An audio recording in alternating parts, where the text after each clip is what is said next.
হ্যাঁ, কি?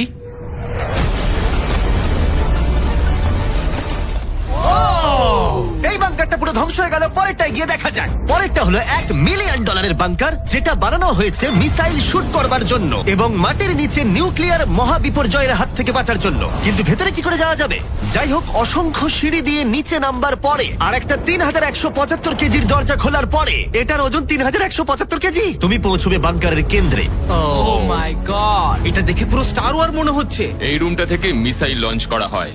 এই ফেসিলিটিটা নিউক্লিয়ার অ্যাটাক থেকে বাঁচানোর জন্য তৈরি করা হয়েছে। ও, চাইলে অ্যাটাকও করা যাবে। আমরা যে মেঝেতে দাঁড়িয়ে আছি সেটা আসলে ছাদ থেকে ঝুলন্ত বিশাল প্ল্যাটফর্মের মতো ঝুলছে। এভাবেই বানানো হয়েছে। এই 8খানা স্প্রিংই এই বিল্ডিংটাকে ধরে রেখেছে।